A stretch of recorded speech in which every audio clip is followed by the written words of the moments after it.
Albert Einstein said that compound interest is the eighth wonder of the world. He who understands it earns it. He who does not understand it actually pays it. That's by Albert Einstein. Warren Buffett has also come out and said that same exact thing. And I hear of clients and people a lot of times not really understanding that concept and not really understanding what that means for them. And when I start to talk to them a little bit about their life's journey and where you are, it becomes very more knowledgeable of what that means. You see, even if you start at a very young age, right? Let's say you're born, right? You get to 18, 19, you go into college, you graduate from college, and by the time you think about it, you're not even starting to generate any income until you're maybe in your mid 20s, even early 30s.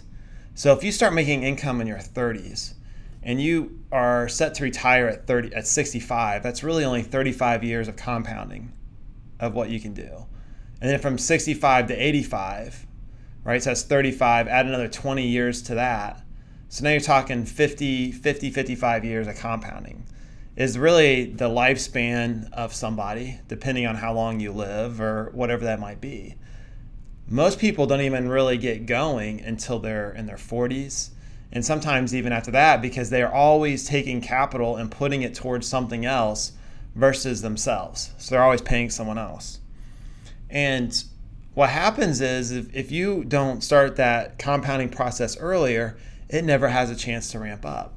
So let's think about it this way. If you're earning 7% on money, then money should double every 10 years. So if you have $100,000 today, in 10 years, it should be worth 2 times that. So 200. So move that back out. 200 would be worth 420. Move that back. Then it goes from 400 to 830. Most of that compound growth curve is on that last 10 years of that growth pattern.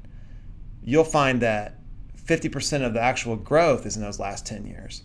What that means is if you don't start sooner, that compound interest curve never happens. If we're focused on paying down good debt, we obviously don't want bad debt, but if we're focused on not compounding, if we have unnecessary expenses and other things, if we're not saving our 15%, it's very much impossible for someone to reach their full financial potential if they don't understand the benefits of compound interest. For me, if I know I have a client that's making $100,000 in their 30s, if they save 15% of that, so they're saving $15,000 a year, there's a very, very high likelihood that they will make $2 million of wealth by the time they're out at 65. And if they had $2 million, if it earned 5%, it would generate $200,000, or it would generate their income of $100,000 today. So 2 million of 5% would generate 100. Well, that's because of the power of compounding interest, the eighth wonder of the world. What I have found is that people don't really understand that, and they wait and they say, oh, after the kids go to college, then I'll do it. Or after I get the new house, then I'll do it. Or after I get this job, then I'll do it. It doesn't work that way. That dollar that's set aside from day one, right, will be worth 8 times that 30 years from now.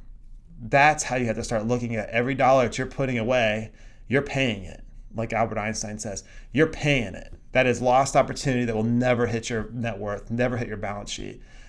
But remember, once you get to a certain level, now money can start working for you versus you working for it. And that's what we talk about. So hacking your future means, how do I get more of my dollars working for me versus me working for them? How do I get that done? Well, why is that important? Well, don't you want to spend more time doing the things you love than doing things you don't love? And that's how you have to identify what those important decisions are, so that way you can get there. And I'll tell you, people who have capital that are generating opportunities for them are usually in a better position than people that don't. And that's what we want to focus on. So as you make money decisions, as you're creating opportunities for yourself, think about the eighth wonder of the world and how does it impact you? And if we can get that dollar to do multiple things along the way, Now you're generating new opportunities. Now you're hacking your future. Now you're creating the life you want to live, the life you want to love. You're allowing things to work for you so that way you can start to do more of the things you really want. We're here for you. Please think about what that means. Where are you on the compound interest curve? How is it we can make that thing be better for you in the long run to allow you to create more opportunity and more things for you that will allow you to really, really enjoy this journey. As I said, it is a small journey when you really start to think of it. The other comment would be life is too short, so we have to start now. Let me know how you're doing with that. As always, we're here for you. Reach out. We got your back. Talk to you soon. Scott.